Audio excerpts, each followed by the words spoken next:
Today is our meeting number 1, and our topic, paradigm and principles. This is part number 1, and this is not the first habit. However, this part number 1 is very, very important. We will clarify all the terms and we will prepare ourselves to the smooth transition to the habit number 1. Just a couple of words about Stephen Covey. He was an American educator, author, businessman, keynote speaker. He is a lifelong seeker and learner of success. For example, I'm a lifelong seeker of happiness, but he actually reached a big success. Why? Just because he was pointed what he is interested, what he wants in his life. This is already a little example for us. In his over 25 years of working with people, he met many, many individuals who reach an incredible degree of success. And he's using the word outward success. However, they found themselves struggling with an inner hunger. So do you see? Outward success and inner hunger. You probably know what's the difference. Everything is what we reach: success at job, career success, even relationship success, friendship success. It's all outward. And it's not necessarily all of this can lead to fulfillment, joy, peace, happiness. It's kind of, especially I consider in our American culture, it's not everybody saying that. A lot of us are striving for success and forgetting about, is it our place? Is it what we want? Is it what we love? So we will talk a lot about it. However, everything is important. I don't deny this and I put emphasis on this. Everything is in harmony. And he's saying this problem can be very familiar to you, what people shared with him. I have a tremendous professional success, but it cost me my personal and family life. I'm starting a new diet for the 5th time this year. My teenager son is rebellious and on drugs. No matter what I try, he won't listen to me. It's never enough time. I'm really, really busy. I have a forceful personality. There is, guys, deep, painful problems. So let's move ahead and just look what is personality ethic versus character ethic. It's a very serious question, what he raised. Let's go a little bit easy, and we actually can imagine that this is a person. And this is what we see. And this is what formed this person, right? And this is personality ethic, what Mr. Covey is saying. We are primary concentrate right now in our in our society. But what is that? Attitude, public image, personality, and see how small is that. And he doesn't deny it. He said it's actually very important and can make you a favorable impression through charm, skills. However, it will be a short-term situation. Simply because it's secondary greatness. So, but see, it's still important, it's greatness. However, it's secondary. And in a long-term relationship, you always will see people who are strong in character ethic. They actually, it's interesting, they can be lack in skills and techniques. It's what we see. Do you see some person, he can't be even clumsy, but we think, why people respect him or her? Because they are strong in character, ethic, integrity, justice, courage, humility, compassion, responsibility. How often we talk about it? And this is the primary greatness. And this we will concentrate on. So next slide will be a little bit fun. So, and that slide will help us to figure out what is the main thing to start with. And even a little bit who we are. In 1848, a German philosopher Ludwig Feuerbach said, "We are what we eat." It's still very, very popular, right? Then Aristotle, he said, "We are what we repeatedly do." And let me just 1 minute talk about this quote. I actually was surprised when I read it. I didn't kind of think, really? Aristotle said that. However, I took it from the Covey's book, but I was kind of surprised.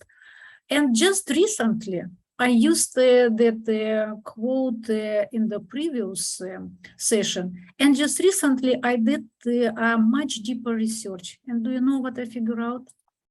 That actually Aristotle never said that. It was Will Durant said. It's a not well-known author, I think, on economy and philosophy, and he used part of what Aristotle said, but Aristotle never said that. This is why I actually was honestly disagree, but I used do not argue with sages, because in order to understand wisdom, you need to be wise. And I thought, okay, Lina, probably you're not really wise to understand that. However, it's a different person. And excuse me. And the last Buddha, he said, "We are what we think." Let's say I launch a poll, and let's quickly put your voice. What quote you support? What philosopher you are supporting? Do you see the poll? Yes, I see. I see. Okay. And please be honest. I don't see any who is voting, but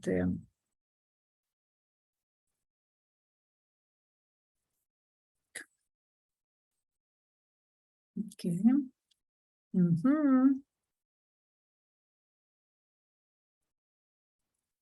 Okay, I guess 100%. So let me say, we are what we eat, 5%. We are what we do, 14%. And we are what we think, 83%. Thank you so much. I really enjoy the pool. And how many people, how many opinions? We will talk even about this a little bit later. Right now, because I couldn't participate in the pool, I just can share with you my opinion. We are what we eat. Does it mean that if I will change my diet, I will change my personality? Does it mean if I will change my diet, how Jessica said, I will change my habits? Absolutely not. So in my opinion, we not only that we are not what we eat. Guys, if tell more, we are so much greater. We are the supreme reality if we talk by spirituality. We are part of God. We are the creator of our reality. what kind of food we are talking about? We are not food. We are much more. We are what we repeatedly do. If we change some of our acting, will we change our habit? Will we change us?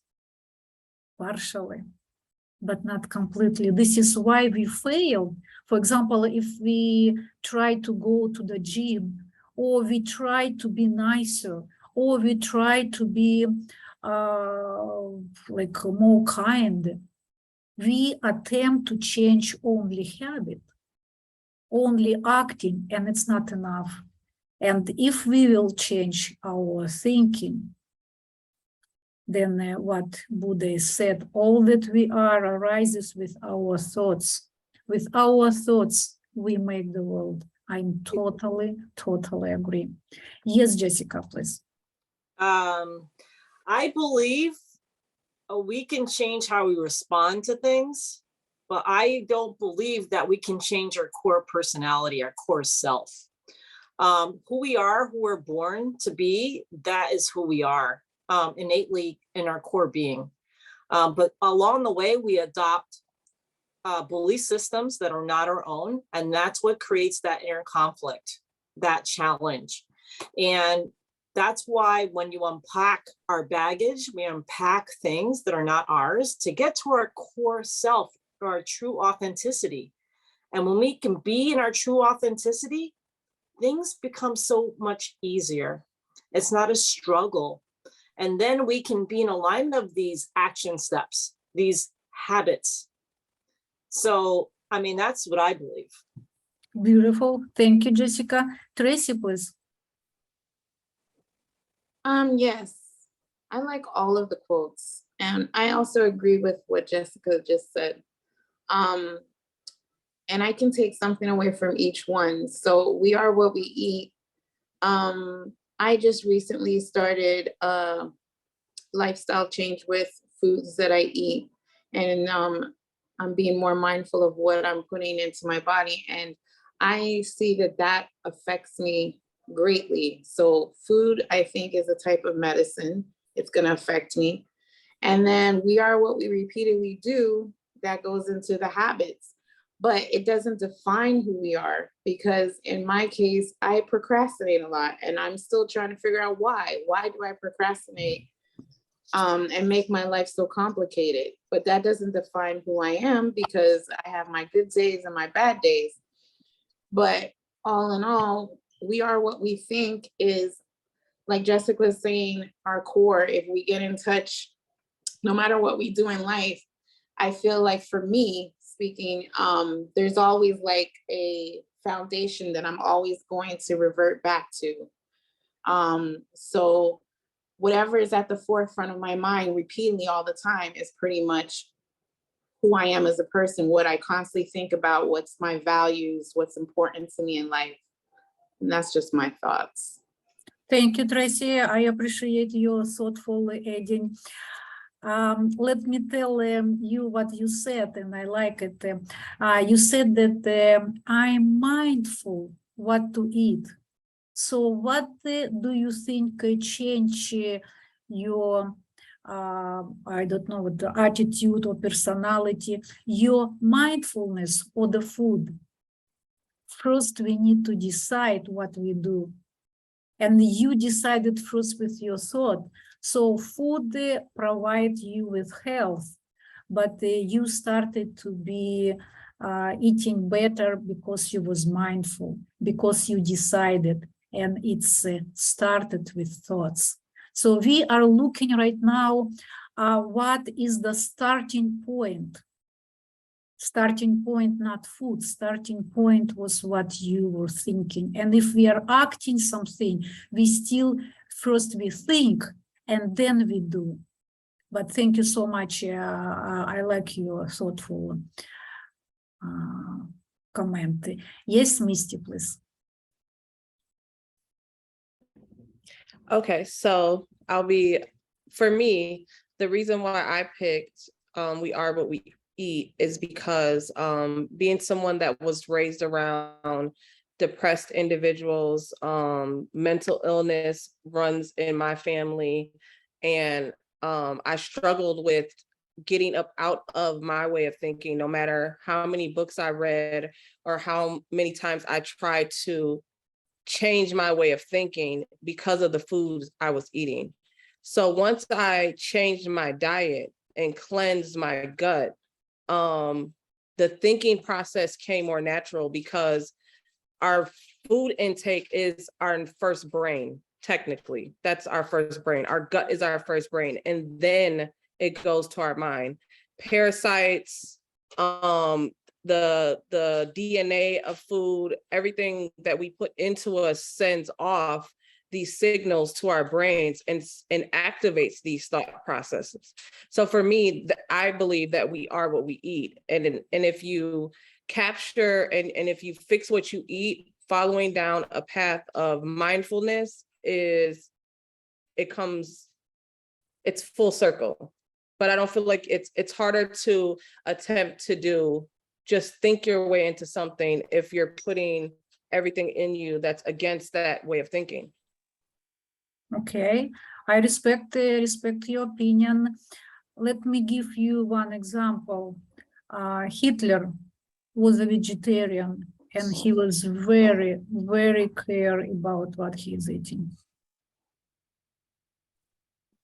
Okay, but so, and this is not to discredit anyone that lost their lives during the whole Hitler era, but Hitler was also one of the most powerful people that was able to accomplish something that still hasn't been able to be accomplished ever again by controlling a whole masses. So I think that that exudes his power behind. I feel like he was able to be that powerful because of his diet and the energy that he was taking on.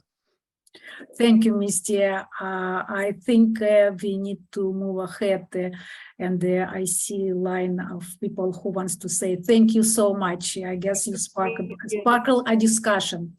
Richard, please. Yeah, so wonderful comments. I've enjoyed all of them. I just would ask one thing that confuses me, though. If we are what we think versus we are what we do. For example, if you think about, let's say someone saw some money sitting on the counter, and maybe briefly thought about picking it up because they needed the money, versus the person that actually does what he was thinking and picks up the money. Are we what we think in that case? Are we the person that grabs money that doesn't belong to us just because we thought about it, or do we actually have to do it first? Thanks. Yes, thank you, Richard. Very interesting question. I just can say from my opinion, we are, if we briefly, how you said, briefly thought about taking money, there is so many seductive moments, and we are human beings.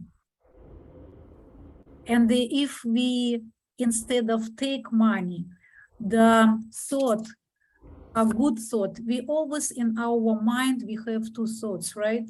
And one thought is spiritual, and the other thought is more material. And we are always in fight.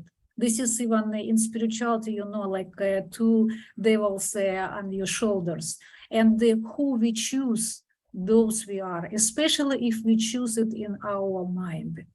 They are always in fight. And what you choose, that person you are. Patrick, please.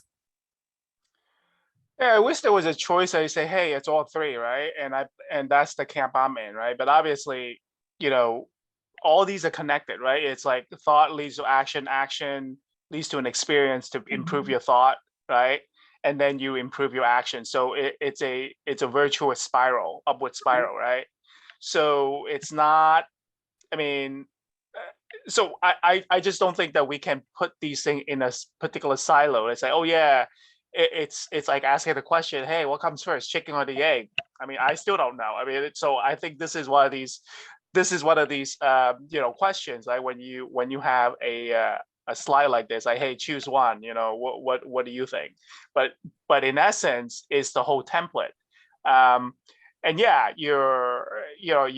so the idea of eating is not just physical material sustenance like food, right? But it's also impressions, right? What we see, what we hear, more importantly, what we learn, what we reason or don't reason, right? Because that impacts how we think, and that impacts our actions and our words, right? And case in point, you see a lot of that in social media, right? Where people type things and say things without even thinking it through, right? And that's, and so therefore, these are the type of things that I believe that, a consciousness of the integration is important. Okay, thank you, Patrick. Very nice adding. Jessica, please.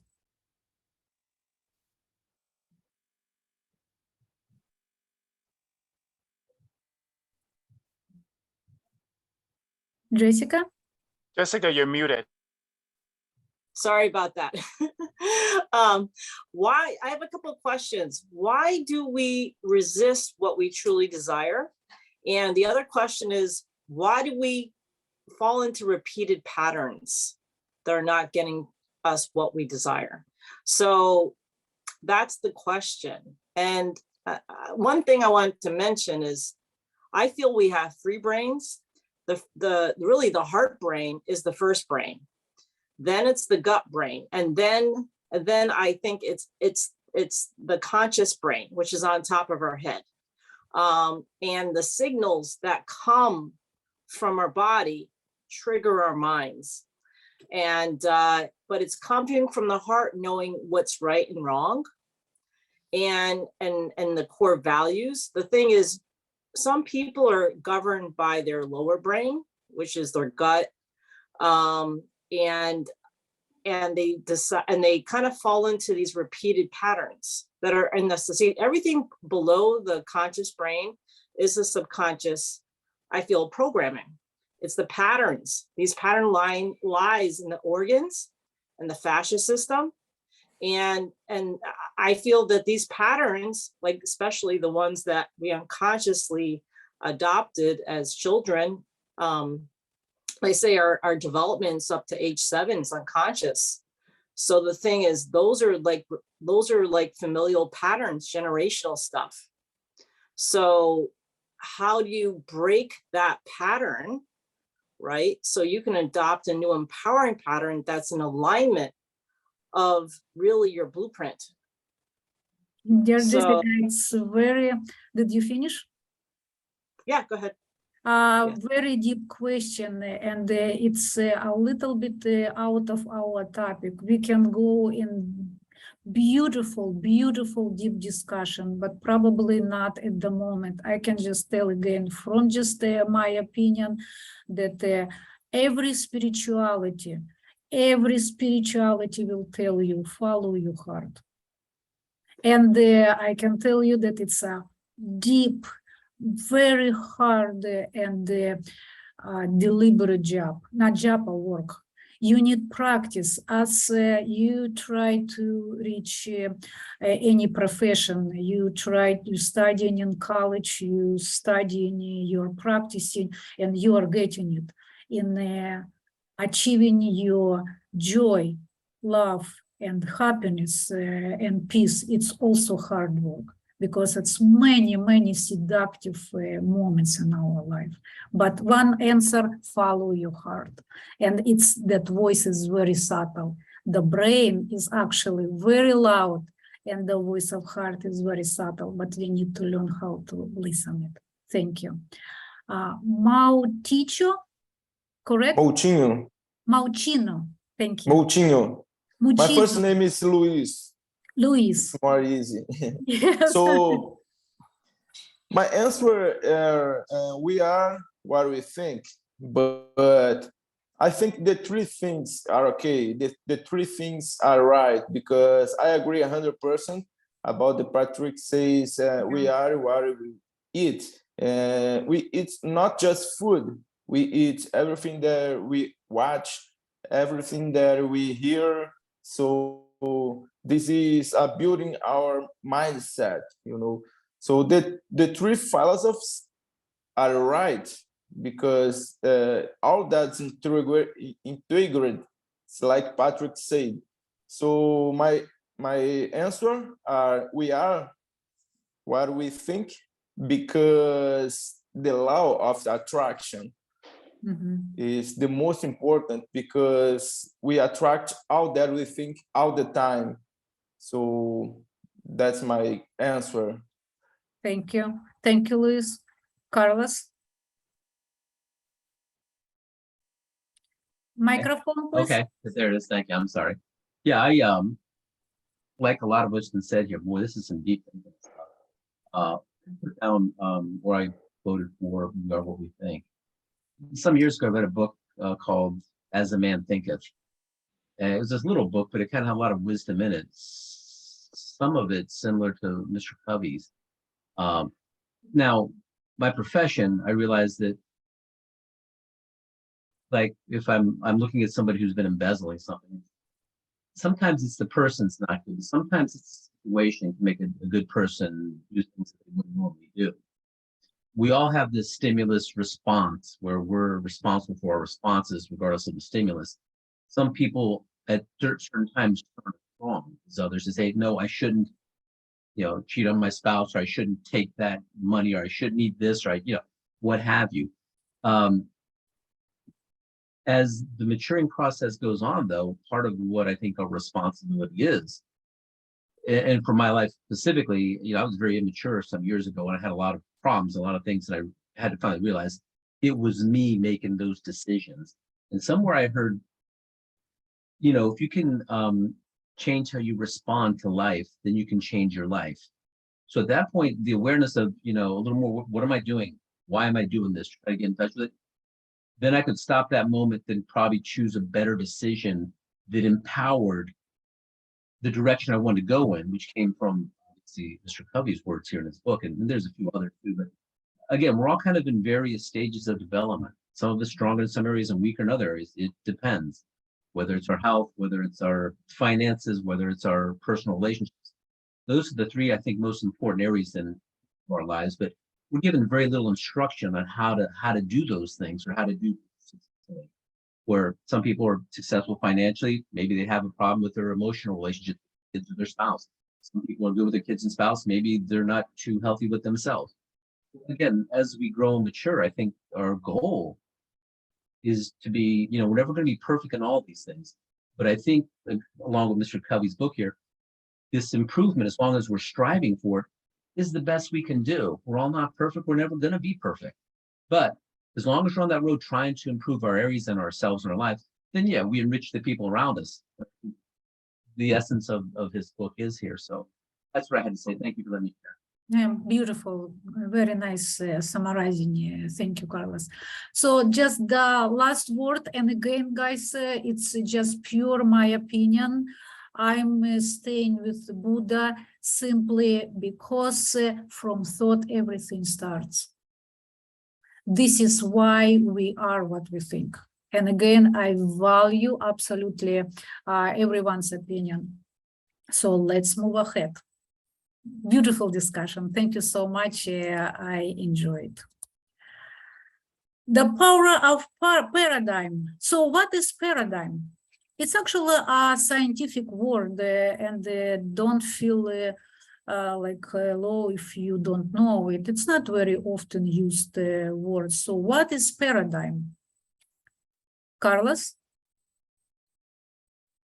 Maybe you didn't. Sorry, I don't know how to undo my hand there. Right, right. Richard, please. Microphone, please.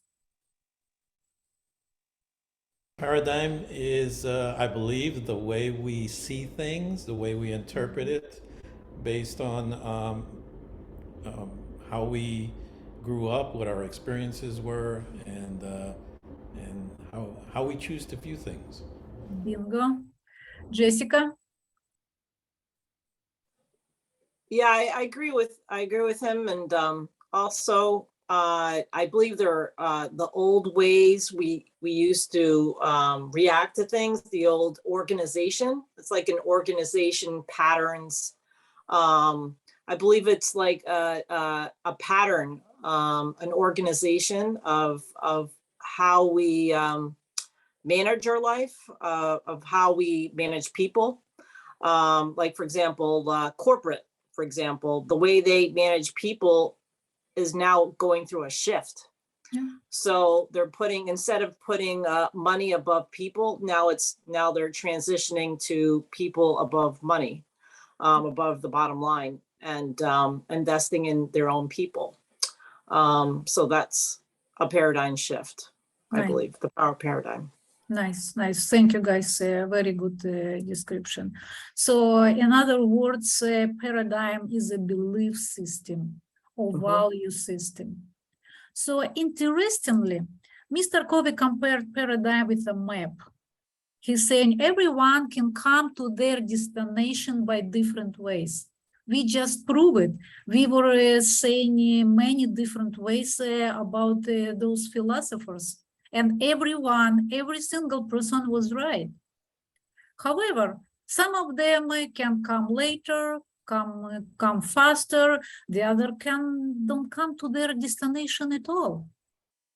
So, for example, if from Germany, I want to go to Poland, and if somebody gave me a wrong map, I can end up in Baltic Sea or North Sea, I think here, right? And I can work on my behavior, I can try harder, I can be more diligent, I can double my speed. But what it will give to me, I am just getting to the wrong place faster. Or I can work on my attitude and be more positive. Lena, go, but I have a wrong map. I will get faster again to some other place. Maybe I ended up with Italy. So see how the map he compared to paradigm. What does it mean? That if we have a not right, a wrong belief system, if we have a wrong value system, we can be very diligent. We can be very positive. We can be very hard, try hard very much, but we won't get our destination. And in our situation, destination, it will be relationship, job, success. I found this very, very, very nice comparison. And he said that each of us, why did it happen? He's saying that each of us tends to think that we see the things as they are. So, for example, I am objective. Patrick is subjective. And Patrick is thinking he's objective and Lena is subjective. This is why we are pushing with our paradigm, because we think that we are right. However, we see the world not as it is, but as we are. Or as we conditioned to see it. This is very good distinction, because if, for example, I see somebody is stealing something, it doesn't mean that I'm a stealer, right? So while this is right, we see the world as we are. For example, if I have fear inside of myself, I will see the world as a fear place to live, scary place to live. If I am adventurous in my heart, I will see a world as adventurous place to live. What does it mean condition to see? It's whatever your parents taught you, whatever was put in your mind. If a mother was saying that all guys are bad, the child will grow up and she will see that all men are bad. However, it doesn't mean that she is bad.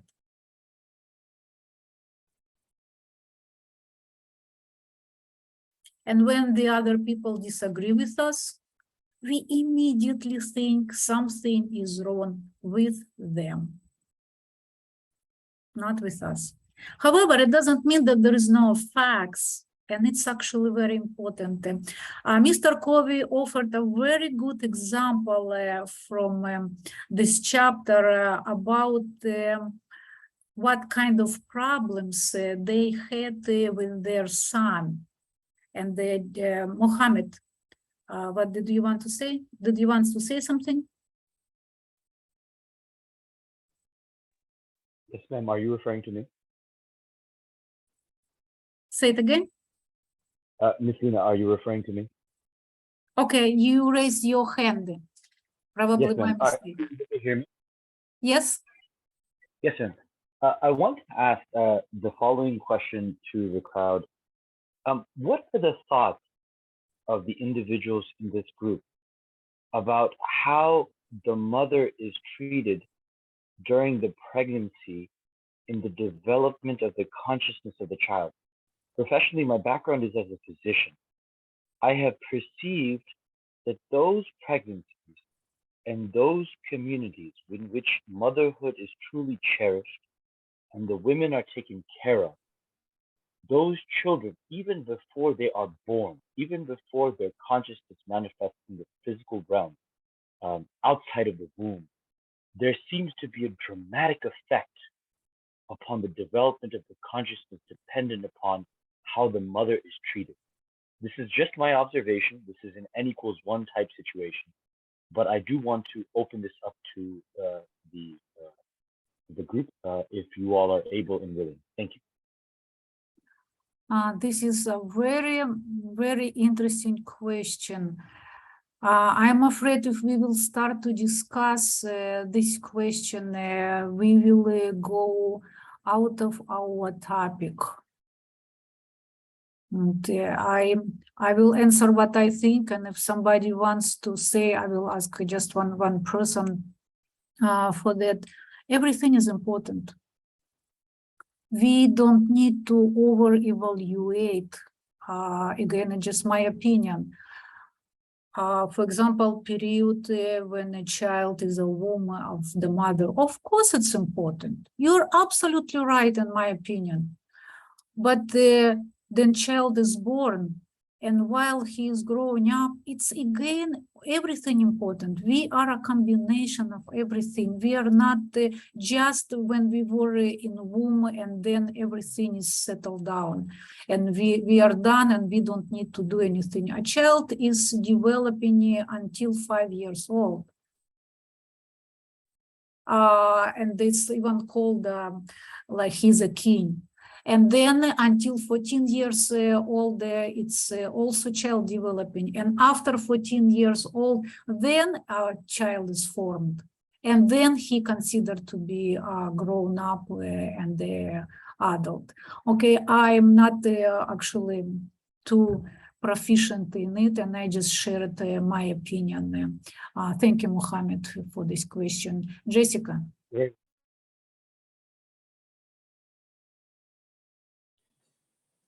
Yes, Mohammed, I've experienced with my clients that they have formed their belief system starting in the fetus. And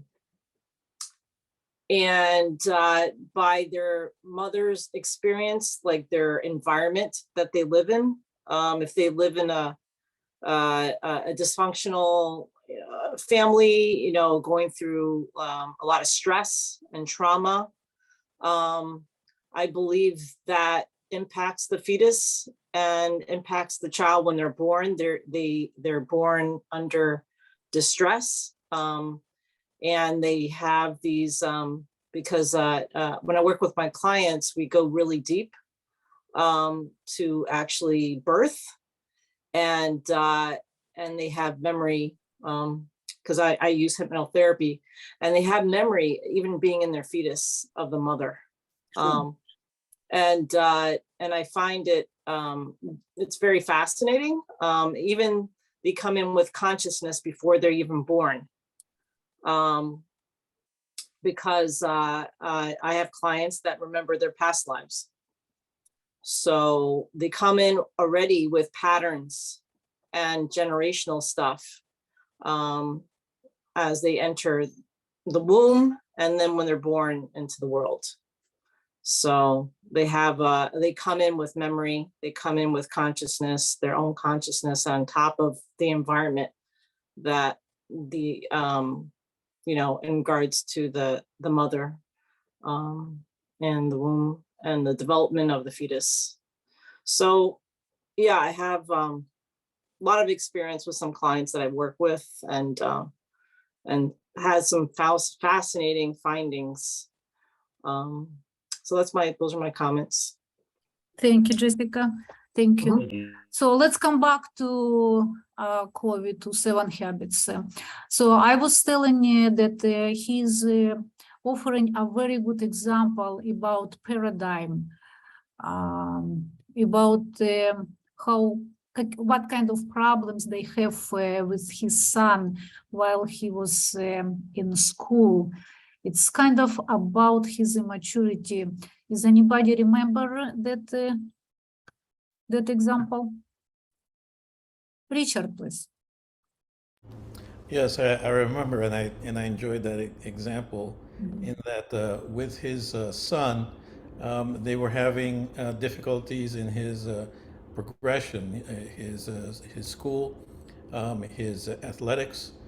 He seemed to be behind in all of those things, and it was causing him some disruption in his life. Kobe and his wife attempted to resolve the problem by being more encouraging. But in the process of doing that, of encouraging him and saying to work harder, they were projecting the attitude that they believed that he wasn't capable. So this was something that he later learned about in his professional life, that we get what we focus on, in other words. And so he had to change his approach to his son, and both of them had to work on addressing the problem differently, just by changing their paradigm. Great, very, very beautiful. Thank you, Richard. So what Mr. Covey was saying, where is paradigm and where is the fact and where is the map? If we are to summarize quickly why I'm talking about facts, because we need to rely on facts. Facts is something stable, something which mutually agree, and being mature, it's actually fact, right? So it's actually, they wanted that their son would be mature. This is actually destination. But they used paradigms, and paradigms was their own paradigms. They try to shape their son according their paradigm, their standards of social criteria, right? They try to clone him against social expectations, and this was wrong. So they were very diligent, right? They tried hard, they were very persistent. They were actually honest because they've seen the right destination, but they used their own map. They used their own paradigm. And when they change their paradigm, their son actually become who he is and become mature and successful. Yes, Patrick. Yeah, I want to basically go back to what I think Jessica and Carlos mentioned about like, the lizard brain, right? Or the heart brain, as well as like parenting. That actually is a paradigm, right? Because, you know, the lizard brain or the gut brain or mammal brain, which is the heart brain, it's evolutionary, right? We got this paradigm and that's how we react. So in parenting, you know, when your kid is like not doing well, it's like, oh, you have that instinct, right, to help. But at the same time, there's also the social paradigm. Like, oh yeah, I need to show the world that I'm a great parent, you know, and do these do these things that we think it's right, but in actuality, it's not, right? So it's ties to that. Just because we think, going back to the think and doing, and right, just because we think it's right, but that doesn't mean it's right. You know what I mean? From a effectiveness perspective. Absolutely. Thank you, Patrick, so much. This is exactly laid down the root of problem. Why? We are doing our best. I can tell you that everyone doing their best. Where in the world somebody wake up from you? Is anybody wake up someday and say, okay, today I will do my worst? No, we are doing all the time our best. Even if we don't do anything, it just means we are tired and we are getting our body to rest. If we think we are lazy, it means we don't have inspiration. We are not interested in our life or what we are doing. We are always doing our best. And this is despite our best, we sometimes fail. Why? Because we used wrong map, because we used wrong paradigm, wrong belief system, and our value system. Thank you. Basically, there are only two ways of solving the problem. Change the world, number one. Why not? Let's try. Change everyone in order that we would be happy. Because we are right, because we are objective. And number two, change yourself. And actually, we can change the world if we will start with yourself. Let me introduce you the loop. This is actually the way how we live. What I think I see. Do you agree with it? I remember I wanted to, before to buy my car, and I have Mercedes, I was kind of seeing all cars, but then I thought, okay, I want Mercedes. And suddenly I started to see a lot of Mercedes on the roads. I think, wow, I didn't think about it, that so many people have this. So it means I started to think about it and I started to see it. What I see, I experience. If we come back to the example of if I have fear inside of me, the world will be the scary place to live. If I am adventurous inside of me, I will see the world as an adventurous place to live. And after that, I will start to experience. A person who scary, he will see something scary in everything. A person who is adventurous, he will actually start to enjoy his life and they have an adventure. So let's see what will happen from what I experience. I was right. The world is the scary place to live, right? I told you, I've seen that was scary and that was person and that scared me. And the other person will say, no, it's actually, I'm traveling everywhere. I'm enjoying my place. So I'm already experienced it. So yes, I think it. And this is the loop. This is how we live in this. What I think, I see. What I see, I experience. What I experience, I think. How to change this loop? Where's the exit? What we need to change first? Experience, see, or think?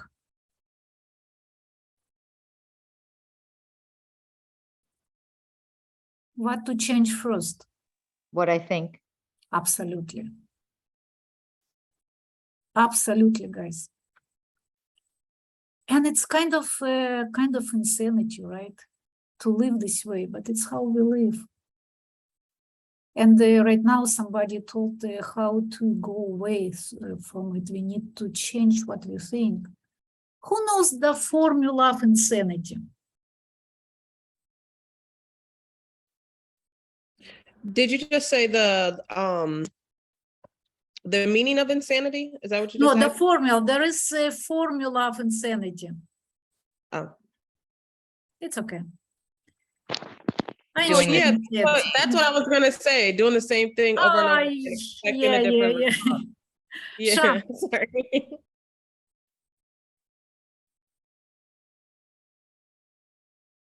It's what you wanted to say? Please, I was gonna microphone. say, I was gonna say the same thing, yeah. Yes, I'm Doing sure this, you. doing the same thing over and over and over again, expecting the same result. So Yes, changing your thinking. yes, absolutely, guys. I just a little bit, I should wait, but because we are behind the material, I'm kind of don't wait and go ahead with the answer. But I absolutely sure that many people know that. And how many people know this or heard at least? Let me guess a lot. Not even 50%. I can guess 80% people seen that, read that, know that, and what we are doing, what we are thinking, it's not about us. But I can tell you one test to check. If you have a prolonged problem, for example, for a year or longer, some people have a problem or problems for 5, 10, 20 years. If you have that problem and you are doing your best and it doesn't change, you are doing insanity. Just try to analyze your life, what you're doing, and please don't judge yourself. Don't say that you're insane or stupid or whatever. No, we are all doing that. We are in that loop. Just analyze what you're doing and what you're hoping that someday everything will change from doing the same. So just analyze till the what would be your realization yourself for yourself. So, and again, get out from the loop and from the insanity. We need to change our thoughts or our paradigm, but primary our thoughts. In order to move ahead, we need to clarify these words. We will use them very, very often, actually all the time. And some abuse understanding of them will cause not really clear comprehension of the material. Because we were talking already about paradigm, let me show right away the definition. This is a little bit different, but still the same. Your standards, your point of view, your belief, your value system. Value system. What is about values? Is anybody can define values? It's not easy right away to say out of head.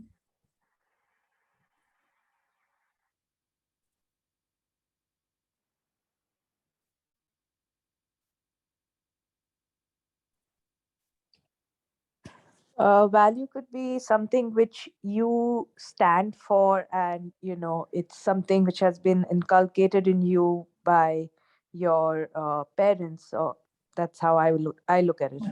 Okay. Stefan?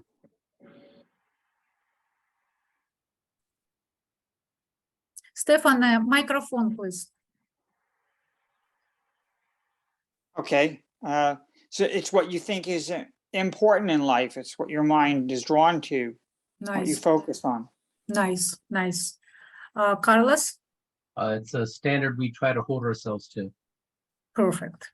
Guys, all answers were completely perfect. Thank you. One's judgment of what is important in life, a person's principles or standards of behavior. So if we talk a person's principles, let's talk about principles.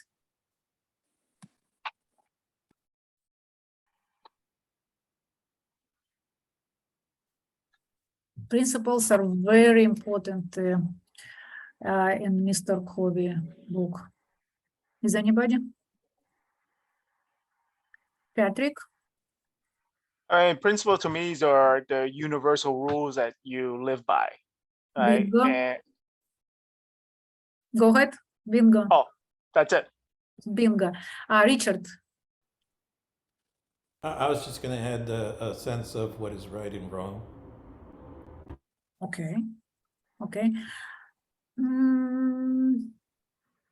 It's more related to me to paradigm and values, but still I see what you're saying. Principles by Covey are fundamental truth that serves as the foundation for system or belief or behavior. So do you see the difference? So it's fundamental truth. Practices. I think it's so simple. Let's do not concentrate on it. It's the actual application or use of an idea, belief, or method. And habits.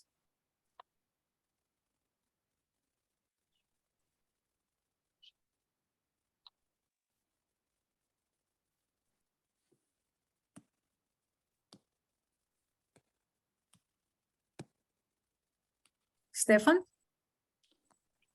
Well, the habits or the behaviors. Habits are the behaviors we do repeatedly. Wonderful. Great. Patrick? Yeah, I was gonna basically piggyback on what Steven's saying. It's like, yeah, basically you're applying, you're practicing the principles repeatedly until you get an outcome that align your paradigms and your value system. Great. Great. Wonderful answers. It's a habit, is a routine of behavior that is repeated regularly. It tends to occur subconsciously. Well, this is the problem. It's occur subconsciously. And this is his well-known graph. I will just touch it briefly. I just have to, he's basically saying how habits are formed. For example, we usually have only desire. I'll do it. I can do it. I deserve it. I will be very persistent and I will do it. And why we are failing? I'm almost done. Because we don't have knowledge and we don't have skills. So, Stephen, can you please mute microphone? So we need all of this. Then only habits will be formed, and we will talk about it in the future chapters. So he's saying also, and I think it's important, that the principles are not values. Because you see now, values, it's one's judgment, and principle, it's a fundamental truth. He said principles are not practices. We think if we will be very persistent, we will get where we will get.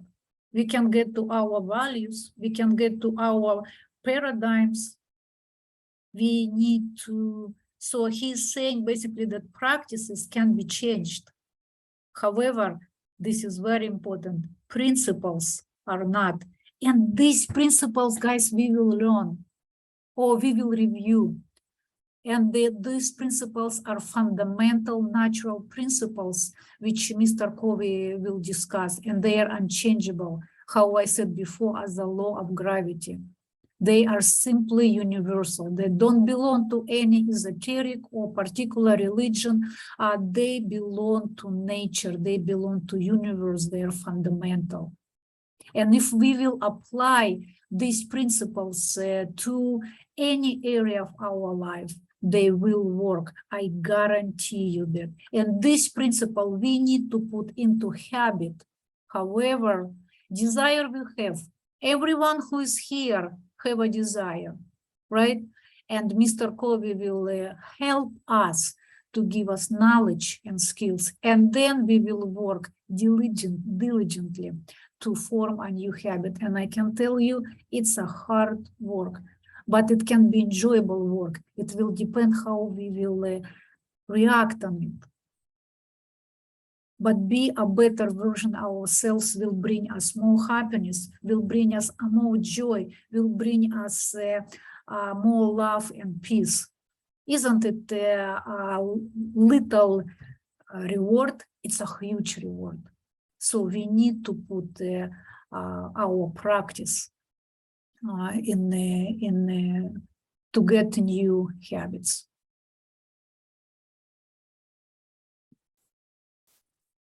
I think this is interesting. He said the way we see the problem is the problem. And this is actually the same. We talk already about it, that we see only this thing in problem, and we address only this on a top, on a personality ethic. But we need to adjust to this. And what does it mean? For example, is if the problem is chronic, if you for many, many years have this problem, and if we will think, okay, I will change, she or he will be nice to me, do not root, and that's it. No, the problem have roots already. It's a chronic problem. Or if, for example, everything is good, we will talk about the emotional bank account in the future. If you have emotional bank account, if you have trust, you can solve this. For example, I don't have problems with my daughter. We have emotional bank account, we have trust. So if sometimes I'm wrong or she is wrong, we can just say, hey, don't do this. I was like, didn't feel good. Yes, it's possible. But if, for example, somebody has a problem for many years, to solve this, be nice, it's not enough. And what we need to do? We need to change first ourselves. We need to work with paradigm. We need to go deliberately to any problem in different ways. It's what Mr. Covey is saying. We need to go to every problem deliberately. And there is no one quick solution for all problems. And I can tell you, don't it was my problem. I was reading hundreds of books, and I always was searching. I think, okay, if not this book, next book with that, exactly, I will find the solution, and I will apply to everything. I didn't find, okay, I will read the other book. Okay, right now you can listen this book, and then you can, it's not really work, it needs to do a lot of practice. I read the other book, and the solution is there. I guarantee you, not at all. Stick with this book, not with me. Stick with this book. And this is classic book which give you the answers for every your questions. And what we need for all of that, we need a new level of thinking. You can't solve a problem with the same mind that created it. And this is exactly what I'm talking about. Mr. Covey will give us a new level of thinking. And basically, it's inside-out approach. What does it mean? We just need to start with yourself. I have never seen lasting solution to problems, lasting happiness and success that came from the outside in. Who would think? You think I will reach some success and everything will go alone? No, everything needs to start from inside, not from outside. Guys, it's 8:30, and I actually promised to you that we will start on time and we will finish on time. This is one of my favorite maturity formula. It's not very much, probably 8 minutes. I would suggest to continue it on our next meeting. Let's respect time of everyone, and we will stop. Let me stop sharing. Hello, everyone. Again, now I see all of you. Well, your homework for the next our meeting will be, we were talking, I wanted actually to ask you to talk about maturity formula, but we didn't go to it. Let's think about what chronic problems we have and analyze them, what you are doing. Just very nicely, kindly to yourself, with love to yourself. What I am doing. And analyze all your problems. And we will see, because after, you even can write it down if you want. If not, you can remember. When you will look at the problem, we will see where we can improve with all the tools what Mr. Covey will offer to us. Thank you so much. I tremendously enjoy our conversation. Sorry for my rush. I just really wanted to give the material I prepared, but all your comments were fantastic. I would really give you time. If, for example, you want to say something, please say. But I officially will close the meeting today because maybe someone needs to go. But I will stay for your feedback, and please, whatever who wants, please stay as well. Thank you so much. Thank you. Thank you, Lena. Appreciate Thank it. you. Thank you. Lena, thank you so much. That brainstorming was amazing. Wonderful. Thank you so much. You are the most important here. And if you get something or get interested, I will be extremely happy to learn from you. I learned today from you a lot. Thank you. Thank you, Lena. That was great. Appreciate it. Thank you. See you next week. See you. Look forward to see all of you. Thank you, Lena. Thank you, Violeta. Look forward to see you next Monday. Oh, I forgot to say that the next meeting will be on Monday. Okay, I hope everybody's seen it. Lena, can I ask a question? Yes, Stefan. Okay, so principles they're natural laws. They're like gravity and the laws that govern electricity. It's just that they happen to apply to the human experience. Is that what they are? And that if you align your habits with the principles, then that's the road to true happiness. They're the rules that the principles are the rules of the road. Beautifully said. I cannot add a thing to what you said. That's what I wanted to try to understand. It's the rules of the road to life. Yes. And following the rules leads to happiness, and not following them leads to unhappiness, leads to accidents and problems. Absolutely. Absolutely. Thank you, Stefan. Beautifully said. Okay. Bye-bye, everyone. Thank you for answering that for me. Thank you, Stefan. Thank you. See you on Monday. Have a nice See you evening. Monday. Yeah. Bye-bye. Good night.